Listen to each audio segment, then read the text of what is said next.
Hello अस्सलाम वालेकुम। Consecutive second week और टॉप स्टोरी बदली नहीं, हम बदल चुके हैं हफ्तों में। उज़ैर यूनुस, लाइट पीछे चमक रही थी, सूरज निकल रहा था, आज सूरज ढल रहा है। कैसे हैं आप? मैं बिल्कुल ठीक हूँ। और आज के एजेंडा में जो है यूनाइटेड वालों की साजिश नजर आ रही है कि डेक्लन राइस का कोई जिक्र नहीं, कोई फुटबॉल का जिक्र नहीं, चैंपियंस लीग का। तो मैंने कहा कि ये कॉल आउट करना जरूरी है कि तुम्हारे ख्वाबों में आएगा, तुम कमबैक वेट करो। तुम देखता है ऐसे मैड्रिड, फ्लोरेंटिनो शहजाद ने पेरेज राइस चावल खाना छोड़ और दिए हैं लोगों ने। फ्लोरेंटिनो पेरेज ऐसे रेफरी को खरीदेगा ना, तुम लोगों की सोच से बाहर है। 2 रेड कार्ड्स मिलने वाले हैं आर्सेनल को। लिख लें आप लोग। पार्टी को भी रेड कार्ड मिलेगा, सलीबा को भी रेड कार्ड मिलेगा। 5-1 आर्सेनल सेकंड लेग में हारेगी। लिख लो। लिख लो भाई। तो जो लोग आर्सेनल फैंस हैं और इस पॉडकास्ट को सुनते हैं वो जरा ये क्लिप निकाल के रख लें अगले हफ्ते के लिए। और उम्मीद है कि आप में से कुछ लोग टैग करेंगे शहजाद को भी, मुझे भी, when his call is absolutely wrong. मैं उज़ैर वाला हेयर स्टाइल करा दूंगा अगर आर्सेनल चैंपियंस लीग जीत गई। मार्क माय ये वर्ड। तो ये सीन जो है ना, ये भाई, ये मैं टर्की जाके तुम्हारे वाले बाल नहीं लगवा सकता, तो मैं ये दूसरी तरफ की बैट नहीं ले सकता इस क्या पे। तुम क्या what are you willing to do you think Arsenal will win the Champions League? Arsenal ना, they will get to the semis, उसके बाद की बात है। हाँ, देखा खुद। ये होते हैं आर्सेनल फैंस, वन पॉइंट भी नहीं गेम ले एट अ सकते। टाइम।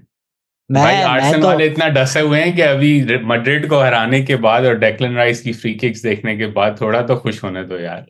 मैं तो ओनाना की कल परफॉर्मेंस देखने के बावजूद मुझे लगता है कि यूरोपा लीग जीत जाएगा United. I think United Tottenham final होगा। That would be a good game actually, yeah so या लेट्स सी। या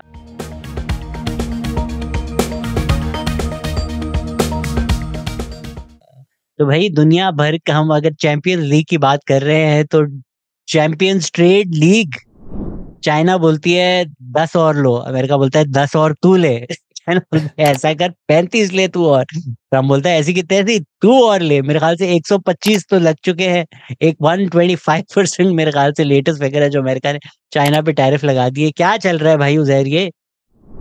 आई थिंक दुनिया जो है वो ट्रेड वॉर में है। और ये इट्स लाइक मूवीज के अंदर पोकर मैच नहीं चल रहा होता, raise counter raise, raise counter raise, वो सीन है। तो it's a staring contest.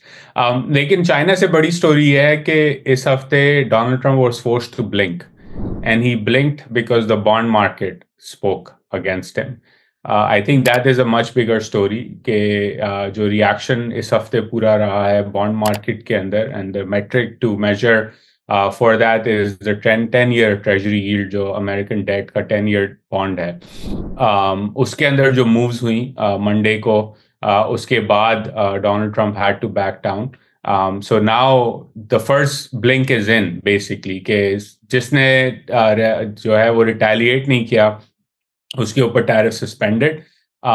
China के ऊपर obviously as you said escalation है, and the Chinese are in no mood to talk, and they're trying to get the European Union also on their side, which I don't think is going to happen.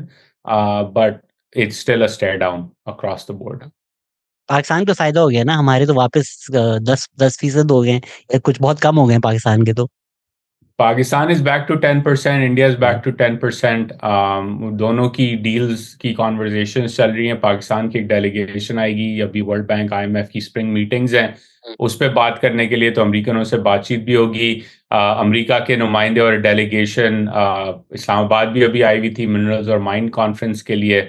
तो for now it's fine, but जो volatility है और जो main issue है वो ये है कि सबसे बड़ा पार्टनर अमेरिका का ट्रेडिंग साइड पे वो चाइना है। तो उसका इम्पैक्ट अमेरिका पे और यूरोप पे पड़ेगा। और अगर पड़ता है तो ऑब्वियसली डिमांड ईज होगी, including for Pakistani goods, number one. उससे बड़ा इशू पाकिस्तान के लिए ये है कि अगर चाइना में China is closed of for the United states and the United states is closed of for China, तो वो जो एक्सेस कैपेसिटी है चीन की, उसने कहीं ना कहीं तो दुनिया में जाना है। So it will flood the markets of other parts of the world, including potentially Pakistan, much more. तो वो जो आपकी इंडस्ट्री है जिसको ऑलरेडी एक चाइना शॉक लग चुका है, उसको और भी मसाइल आ सकते हैं। एंड देन फाइनली जो बेनिफिट है पाकिस्तान का वो ये ऑयल प्राइसेस काफ़ी नीचे आ गई हैं। तो तेल सस्ता हो गया है, तो it is good for Pakistan fiscal deficit and inflation as well. Minerals का आपने जिक्र कर दिया, ज़ाहिर बात है उज़ैर तो पाकिस्तान के दुश्मन हैं, पाकिस्तान से नफ़रत करेंगे। मैं तो सेलिब्रेट ही करूँगा, देखिए इतनी बड़ी मिनरल्स कॉन्फ्रेंस हुई, पाकिस्तान में 6 बिलियन आ रहे हैं, बैरिक साहब पैसा लेकर आ रहे हैं, तो इससे बेहतर और क्या हो सकता है? इकोनॉमी की भी वाह-वाह हो गई, मिनरल्स भी निकल रहे हैं, मज़े ही मज़े पाकिस्तान के। उज़ैर आप कोई अपना अमेरिकन एजेंडा इस खुशखबरी पर लेकर आना चाहेंगे? अमेरिकन एजेंडा तो है, तो अमरीकी तो पहुंचे हुए थे कॉन्फ्रेंस के अंदर बातचीत करने के लिए कि कहाँ इन्वेस्टमेंट अपॉर्चुनिटीज हैं, तो और क्या चाहते हैं आप? कैनेडियंस ऑलरेडी मौजूद हैं, चाइनीज ऑलरेडी मौजूद हैं, और अगर अमरीकी और यूरोपियंस भी आना चाहते हैं तो बिस्मिल्लाह, उसमें क्या बुराई है? इशू ऑफ कोर्स इज के वो जो नंबर्स दिए गए हैं, उनमें कितनी सच्चाई है, कितना जो है वो खुशफहमी है। ये बात पाकिस्तान जो है वो काफी सालों से हम सुनते आए हैं कि इतने अरब डॉलर की ज़खायर हैं, ये गैस निकलने वाली है, ये तेल निकलने वाला है, ये सोना निकलने वाला है। तो let's see, the proof is in the pudding. But the good news of the week from my perspective across this conversation, numbers जो हुकूमत ने दिए उसको साइड पे अगर रखें, वो ये है कि बैरिक का प्रोजेक्ट इज प्रोसीडिंग, उसकी फाइनेंसिंग के अप्रूवल्स भी आ गए हैं, उसका मूवमेंट पॉजिटिव है। Of course that's also connected to the situation Balochistan, जिस पर हमने बहुत बात की है। लेकिन अगर रिकोडिक पे इन्वेस्टमेंट आ रही है, वो प्रोग्रेस जो है वो टाइमली बेसिस पर हो रहा है, तो दैट्स गुड न्यूज ओवरऑल। नहीं, इसमें हमने I know we have talked a lot about Balochistan, but it's worth repeating when things like this happen कि अभी कैसर बंगाली भी आए हुए थे पॉडकास्ट पे, उन्होंने बताया कि 7 ट्रिलियन की सब्सिडी जो है वो बलूचिस्तान सिर्फ गैस में, सिर्फ बलूचिस्तान, अभी सिंध जो गैस देता है वो अलग कैलकुलेट कोई करेगा, वो पाकिस्तान को दे चुका है। तो फिर जो बलूचिस्तान सीपेक हो, रिकोडिक हो, संदक हो, ये जो सारे प्रोजेक्ट्स किए जाते हैं, बलूचिस्तान की हुकूमत इस वक्त जिस तरह सेलेक्ट हुई है, इलेक्ट हुई है, वो सबको ही पता है, मुझे किसी को बताने की ज़रूरत नहीं है। तो बलूचिस्तान की आवाम की नुमाइंदगी के बगैर जब इस तरह के फैसले किए जाते हैं, तो ये जो सिक्योरिटी सिचुएशन पैदा होती है, वो इसी वजह से होती है क्योंकि बलोच अवाम को लगता है कि हमारे वसाइल इस्तेमाल किए जा रहे हैं पाकिस्तान के फ़ायदे के लिए, पाकिस्तान की रियासत के फ़ायदे के लिए। उसमें भी इनएविटेबली जो फ़ायदा होता है, वो एक सेलेक्ट तबके का होता है। सुई गैस से अगर फर्टिलाइज़र कंपनीज़ को गैस सब्सिडी दी जा रही है, कोड़ियों के मोल गैस दी जा रही है, तो उससे फार्मर का फ़ायदा नहीं हो रहा क्योंकि फार्मर को यूरिया फिर भी महँगा मिल रहा है। वो फर्टिलाइज़र कंपनी ओनर्स का फ़ायदा हो रहा है। इसी तरह ये जो डील्स होती हैं, ये ट्रांसपेरेंसी से नहीं की जाती। रिकोडेक में पहले भी यही मसला था जो हमें बिलियंस की ढज़ लगी। आप ट्रांसपेरेंसी से नहीं करते, फिर हर कोई इफ्तिखार चौधरी आ जाते हैं बीच में जिनको अपने आप शेर बनने की ज़रूरत पेश आ जाती है, फिर सिक्योरिटी सिचुएशन आ जाती है, तो आप सीपेक करें, आप ये मिनरल कॉन्ट्रैक्ट्स करें, आपने जो सुई के साथ किया। The problem remains the same कि एक स्टेट है और उस स्टेट में कुछ लोग हैं, जिन्होंने एक एलीट कैप्चर के थ्रू पाकिस्तान पर कंट्रोल लिया हुआ है और वही पाकिस्तान की नुमाइंदगी करके ये डील्स करते हैं एंड बज़ाहिर इट सीम्स गुड कि पहले जो मसला था संदक वगैरह में, कि आप रॉ मटेरियल एक्सपोर्ट कर रहे थे उससे बहुत कम हमारा पैसा बन रहा था। तो अब ये बात की जा रही है कि रॉ मटेरियल्स यहीं पर प्रोसेस होंगे और फिर प्रोसेस होकर उनको भेजा जाएगा ताकि पाकिस्तान को पैसे कमाएँ। This is good, but how much of that 6 billion will trickle down to the people of Balochistan or will they continue feeling like they felt for the 75 years, especially with the political situation currently and the social situation currently in Balochistan? These things have to be put into that context. I fully agree. In fact उस पर मैं एक चीज सिर्फ add करूंगा कि one एक दो मेरे दोस्त हैं जो बलूचिस्तान पर्टिकुलरली गैस साइड पे वी टॉक अबाउट, तो we always joke about this one thing कि in an ideal world if Pakistan was a much more normal republic, Balochistan जो है वो पाकिस्तान का टेक्सास होता, पॉलिटिकली भी और इकोनॉमिकली भी, क्योंकि Texas has a lot of natural resources as folks would know. Texas के अंदर एक सेसेशनिस्ट स्ट्रीक भी है, टेक्सास की सियासत और उसकी तारीख के अंदर वो अपने एक लिहाज से जिंदगी गुजारना चाहते हैं जो ओल्ड स्कूल टेक्सन्स हैं। वहाँ माइग्रेशन भी बहुत हुई है, लेकिन एक पूरी ऑयल एंड गैस सिस्टम है, यूनिवर्सिटीज का निज़ाम है, और बड़ा जो है वो अमीर सूबा है इस लिहाज से बिकॉज ऑफ इट्स वेल्थ। तो अगर आप बलूचिस्तान को देखें तो काफी पैरेलल्स हैं बलूचिस्तान और टेक्सास के अंदर from a natural resource perspective and the ability to also export those resources, क्योंकि दोनों स्टेट्स के पास कोस्ट है।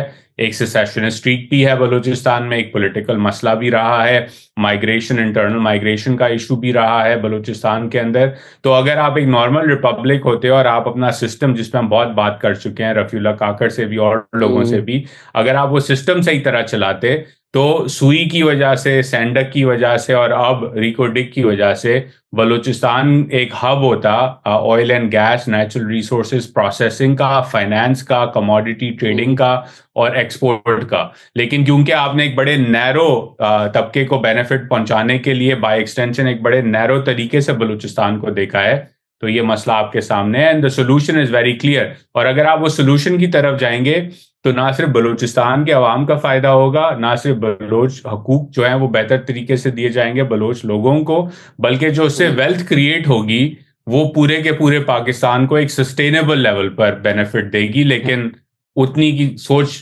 पाकिस्तान में मौजूद नहीं है। That's the tragedy here. या इसमें जो ऑनलाइन कॉन्वर्जेशन भी हो रही होती है कि भाई ज़ाहिरी बात है कहीं भी वसाइल निकलेंगे तो वो पाकिस्तान के हो जाएंगे। तो कॉन्स्टिट्यूशन पढ़ लें, आर्टिकल 154 कहता है कि भाई जहाँ से निकल रहे हैं पहले उनका होगा, फिर 18 अमेंडमेंट के बाद आपने कानून लिख तो दिए हैं। अगेन रफीउल्लाह काकर साहब ने लंबी कॉन्वर्जेशन की है with the data, with the evidence, कि वो अपहोल्ड नहीं होता। आपके ही बनाए हुए कानून आप नहीं इस्तेमाल करते, लोगों को उनका हक नहीं देते हैं। अभी भी ये डिस्कवर हो गई है माइन, तो अब वीर लाइक अब रोड बनाने पड़ेंगे, अब इंफ्रास्ट्रक्चर ही नहीं है। अगर पहले ही हम बलूचिस्तान को इंसान समझते और सिर्फ मोटरवे का जो जाल है पंजाब में नहीं बिछाते, अगर चगी में रोड इसलिए होता क्योंकि यहाँ लोग रहते हैं और उनको ट्रैवल करना पड़ता है, तो आपको फायदा होता। अब ये मसले मसाइल आ रहे हैं कि माइन तो डिस्कवर हो गई है, वहाँ पोटेंशियल भी नजर आ रहा है, रेयर अर्थ मिनरल्स भी हैं, रोड नहीं है। तो अब हम ये रो रहे हैं कि बच्चे ट्रांसफर कैसे करेंगे, रोड कैसे बनेगा, और अब रोड इंफ्रास्ट्रक्चर कैसे बनाने के लिए बनेगा। सिक्योरिटी भी नहीं है भाई, रोड बनाने की सिक्योरिटी भी नहीं है। नहीं, अब बनेगा ना, ज़ाहिरी बात है, अब रोड भी बनेगा, अब ट्रेन ट्रैक तक भी वहाँ उनको रसाई दी जाएगी। तो अगर पहले ये सोच लिया होता कि इंसान रहते हैं, उनको भी रोड इस्तेमाल करने पड़ते हैं, तो maybe things would have been easier for you as well as a state to make some money. 100% agreed, fully agreed. या अच्छा जी, पीटीआई में फड्डे हो गए हैं। उजैर, क्या आपके पास चिड़िया की खबर है? चिड़िया की तो कोई खबर नहीं है, फड्डे काफी टाइम से चल रहे हैं। आई थिंक जो मैं जिसको शुरू में फॉलो कर रहा था वो फड्डा ये था, डायस्पोरा के अंदर फड्डा था कि आपने क्यों जाके मुलाकातें की डीजीआईएसआई से, पाक फौज के लोगों से, और क्यों आप कॉम्प्रोमाइज कर रहे हैं। तो एक विंग है कि बातचीत करनी चाहिए और अल्टीमेट गोल प्रेशर का यही है कि बातचीत से मामलात आगे बढ़ाए जाएं। और उस पे जो है अब एक क्लियर डिवीजन है डायस्पोरा में between folks like Shahbaz Gill and others, जो कि पॉलिटिकल साइड पे डायस्पोरा के अंदर फंड कर रहे थे मूवमेंट्स को और बिल्स को और लॉबिंग एफर्ट्स को। तो let's see where that goes. लेकिन पाकिस्तान में भी लड़ाई हुई है और फड्डे हो गए हैं, तो वहाँ क्या सीन है वो तो बताएं जरा। वहां तो मैंने सुना है हैवी सीन है। मंसूर अली खान ने तो बोला है व्हाट्सएप चैट में बस गालियां नहीं दी गई, उससे कम तो हर बात ही कर दी गई है। अली अमीन गंडापुर ने तो आतिफ खान को बोल दिया कि भाई अगर अंग्रेजी नहीं पढ़ने आती तो उर्दू में ट्रांसलेट करके बिल भिजवा देता हूँ। तो जो केपी माइंस एंड मिनरल्स का बिल आया है उसमें अलीमा खान ने बोला कि भाई इस पर अभी आपको नहीं पास करवाना चाहिए। एक तो वो राय पाई जाती है ना कि क्योंकि अभी स्टेट और पीटीआई का फड्डा है तो हर चीज आप रोकने की कोशिश करें, वो अच्छा हो या ना हो।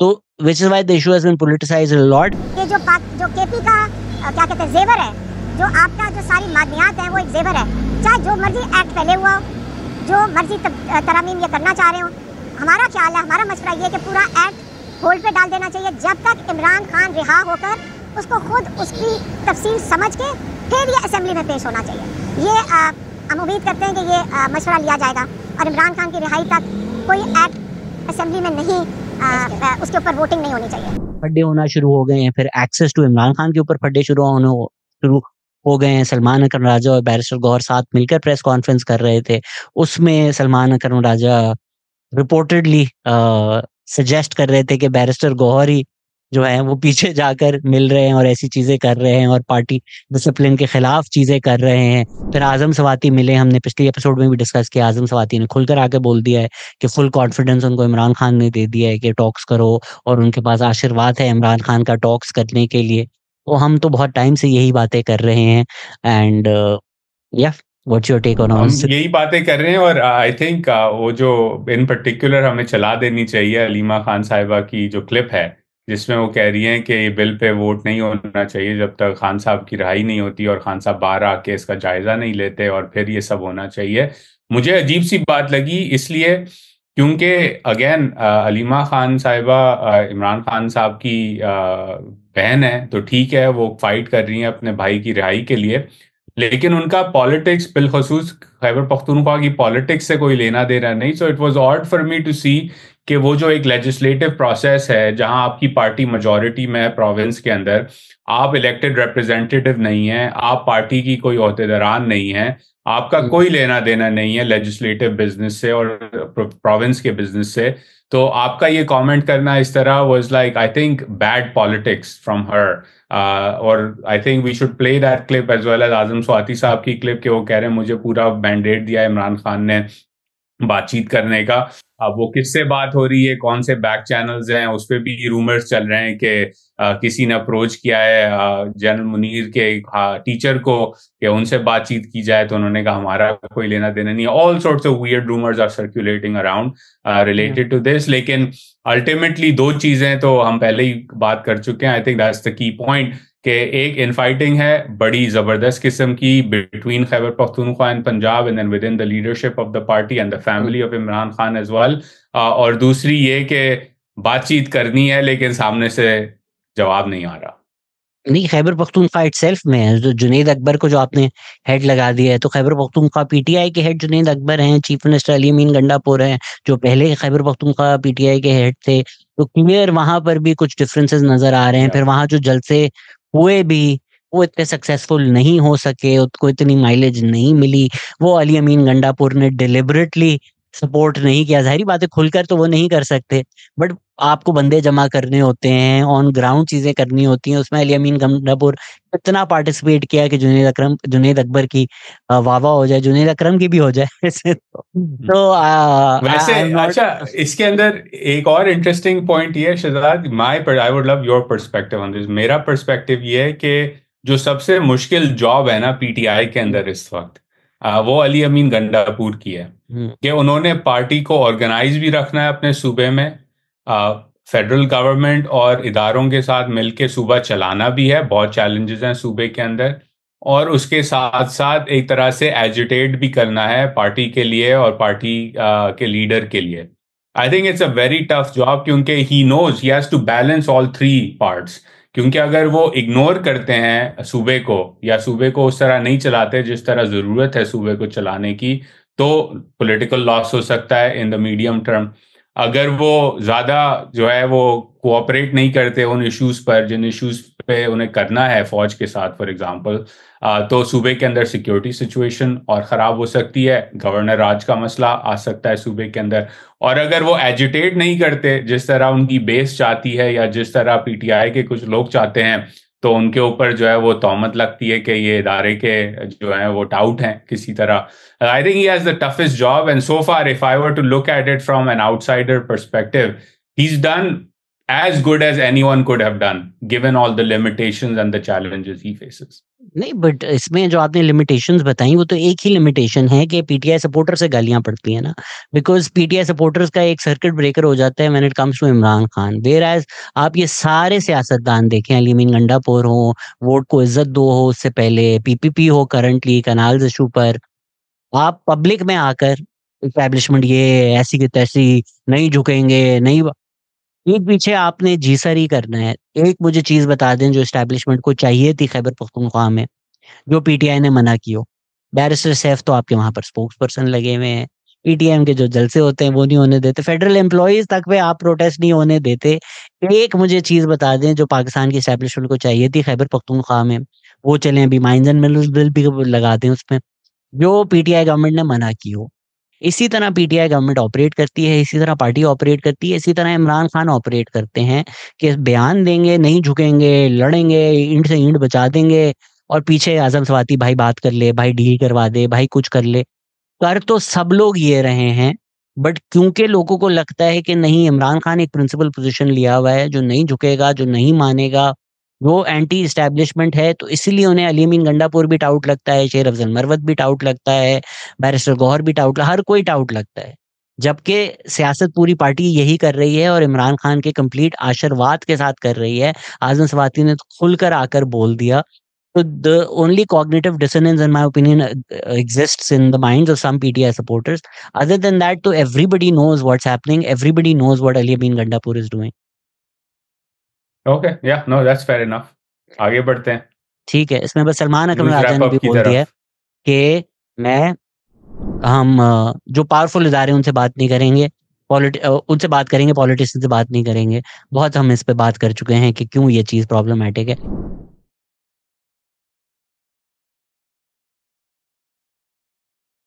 अच्छा जी, न्यूज़ रैप अप पे आ जाते हैं। बलोच यकजहती कमेटी की जो गुलजादी बलोच हैं, उनको बीवाईसी क्लेम कर रही है कि ब्रूटली टॉर्चर किया गया है।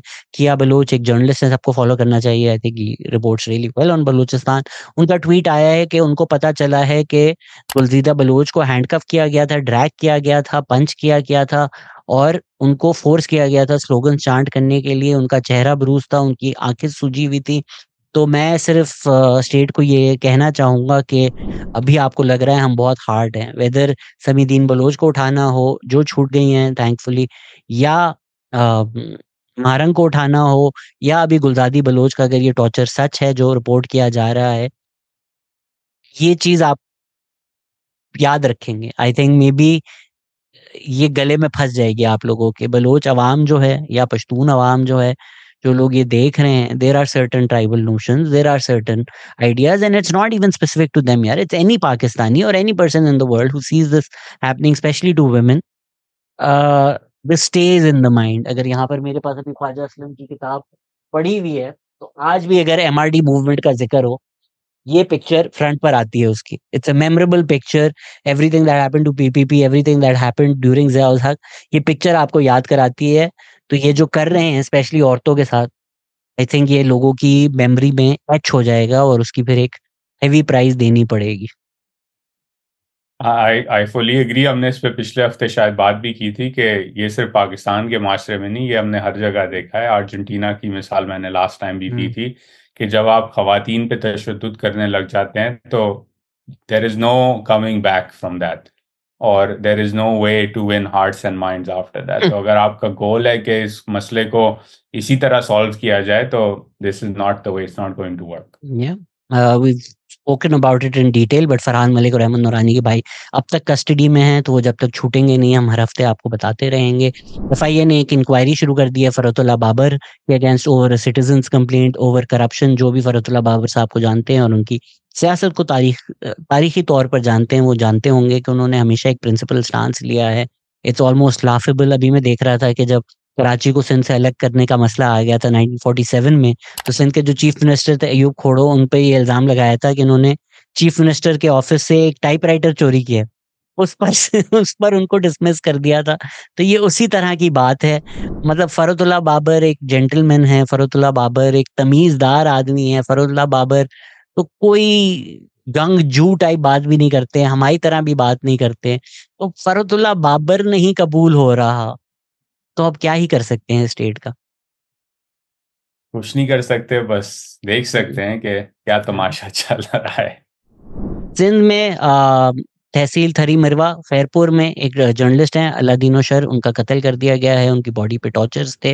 आई नो हम मेन स्ट्रीम जर्नलिस्ट जो हों उनका बहुत ज़्यादा जिक्र करते हैं, बट सिंध में ये एक मसला रहा है, स्पेशली नॉर्थ सिंध में ये बहुत मसला रहा है। एक एपिडेमिक सा बन गया है, जर्नलिस्ट का कत्ल होता रहता है, वो टॉर्चर करते रहते हैं। कहा जाता है कि इन्वेस्टिगेट हो रहा है, फिर कुछ भी नहीं होता, किसी को नहीं पकड़ा जाता। तो ये जो पीपीपी की गवर्नमेंट है, ह्यूमन राइट्स की बातें करती है, ये होता है सिंध में जर्नलिस्ट के साथ। बलूचिस्तान में और ये बड़ा रूटीन है, या हर थोड़े महीनों बाद एक टारगेटेड असैसिनेशन होती है जर्नलिस्ट की। और टिपिकली मालूम यही होता है कि वो एक ऐसी खबर कर रहे थे कि ऐसी चीज पे रिपोर्ट कर रहे थे जिससे सिंध के जो अंदर पावरफुल तबके हैं उस कम्युनिटीज उस डिस्ट्रिक्ट के अंदर उन्होंने मार दिया, और इनएडवर्टेंटली उनका सियासी ताल्लुक होता है। और क्योंकि सिंध में जो मेन पार्टी है वो पीपल्स पार्टी है, तो वो सियासी ताल्लुक एंड में जाके अगर आप उसको डिग करते रहें तो वो कहीं ना कहीं सिंध के किसी पार्लियामेंटेरियन या प्रोविंशियल असेंबली के मेंबर या उसके खानदान से ही जाके जुड़ता है हमेशा।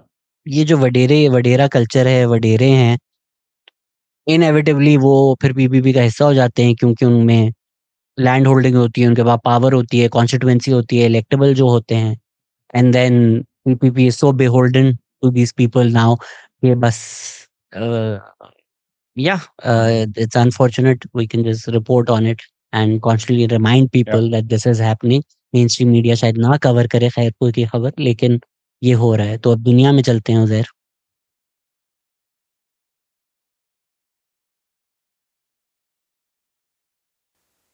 वर्ल्ड वॉच में आई थिंक जो मेन टैरिफ की तो हमने बात कर ली टॉप ऑफ द आवर, लेकिन जो मेन स्टोरी इस हफ्ते मैंने दूसरी देखी वो ये कि Sudan has gone to the ICJ to argue कि यूएई ने, यूनाइटेड अरब एमिरेट्स ने जो है वो जेनोसाइड इनेबल किया है सूडान के अंदर। ये एक इशू जो है वो सालों से चल रहा है। जिन लोगों ने फॉलो नहीं किया, सूडान के अंदर सिविल वॉर चल रही है दो ग्रुप्स के दरमियान। RSF is been the main militia जिसको यूएई बैक करता है। यूएन ने, एमनेस्टी ने, ह्यूमन राइट्स वॉच ने इस पे बहुत सारा काम किया है। वॉर क्राइम्स डॉक्यूमेंट किए हैं, एथनिक क्लेंजिंग डॉक्यूमेंट की है। 1 करोड़ से ज्यादा लोग डिस्प्लेस्ड हैं इस वक्त इस जंग के अंदर, और अक्रॉस द बोर्ड दोनों साइड से वॉर क्राइम्स की गई हैं। तो सूडान की government is trying to argue कि यूएई ने एक जेनोसाइड में किरदार अदा किया है। यूएई इज सेइंग कि दिस इज एब्सोल्युटली बीएस, हम इस बात को नहीं मानते, we are heartbroken over what's happening in Sudan, लेकिन हमारा इससे कोई लेना देना नहीं।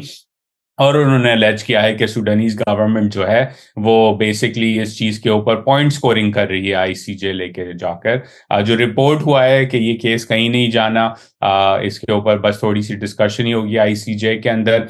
And I think again this puts into my point, largely speaking on this, is कि ये पर्सपेक्टिव में डालता है कि एक हायरार्की है जिंदगी की दुनिया के अंदर, कि जब हम देखते हैं रोज, and rightfully so, protest conversations around the genocide in Gaza, एक और जेनोसाइड अफ्रीका के अंदर हो रही है, उससे कई लंबी और कई ज्यादा लोग मारे गए हैं, उसका जिक्र उस तरह नहीं होता, चाहे वो यूनिवर्सिटीज हों, टेलीविजन चैनल्स हों, प्रोटेस्ट्स हों। And I felt that this is important for people to also pay attention to कि एक और जेनोसाइड भी दुनिया में हो रही है।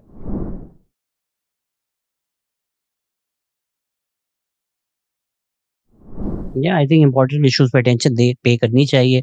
मिफ्ताह इस्माइल भी पॉडकास्ट पे आए थे, उन्होंने बोला कि भाई दुनिया में सबसे ज्यादा out of school children Pakistan में है, तो एजुकेशन पे फोकस किया है पंजाब गवर्नमेंट ने। पंजाब गवर्नमेंट को अप्रिशिएट हमें करना चाहिए कि उन्होंने देखा इतने बच्चे स्कूल से बाहर हैं, हम एजुकेशन कैसे बेहतर करें। तो उन्होंने फैसला किया कि औरतें जो मेकअप करती हैं इससे बच्चे खराब हो रहे हैं, तो उन्होंने, हमारी आज इस हफ्ते की absurd न्यूज़ है कि पंजाब स्कूल एजुकेशन डिपार्टमेंट ने बोला कि लड़कियां जो मेकअप करके आती है पढ़ाने, वो मेकअप ना करें, शलवार कमीज दुपट्टा पहने। लड़के जो मेल टीचर होते हैं जीन्स पहन लेते हैं, टी शर्ट पहन लेते हैं, इसको हम बैन कर दें, इससे हमारी पढ़ाई ठीक हो जाएगी। तो अब आप देखिएगा कि दुनिया भर के IT expert silicon valley Pakistan से आएंगे, क्योंकि वो अपनी फीमेल टीचर का मेकअप इतना ज्यादा देख रहे थे कि बेचारे पढ़ ही नहीं सक रहे थे यार। रोबोट्स है ना यार, समझा करो।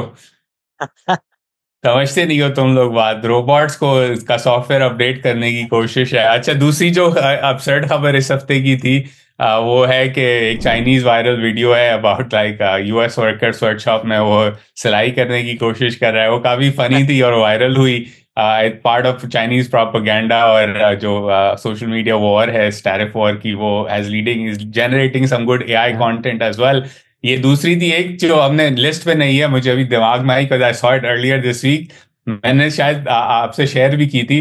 वो कराची में कोई रेव है अपेरेंटली, और वहाँ रेव चल रही है और पीछे करीना कपूर का एआई जनरेटेड जो एवटार है वो अचानक से डांस करने लग जाता है। वो वायरल हो गई और मुझे बड़ी अपसर्ड लगी कि एआई की वजह से अब रेव्स के अंदर जो है वो इस तरह की चीजें भी हो रही हैं, और दुनिया भर जो है वो कह रही है। पहले तो उनको पता चल रहा है कि कराची में रेव्स होती हैं, दूसरा सवाल आ रहा है कि भाई रेव के अंदर इसकी क्या तुक थी? तो मैंने कहा कोई तुक नहीं थी, अपसर्ड है, बस जो है वो है। ये मत बताओ लोगों को कि कराची में रेव्स हो रही हैं, बिला वजह छापे पड़ जाएंगे। ये मिस्टर शॉर्ट बॉक्स हैं, आई नो हिम, वो उनका एक इवेंट था and I thought pretty nicely done, pretty cool. या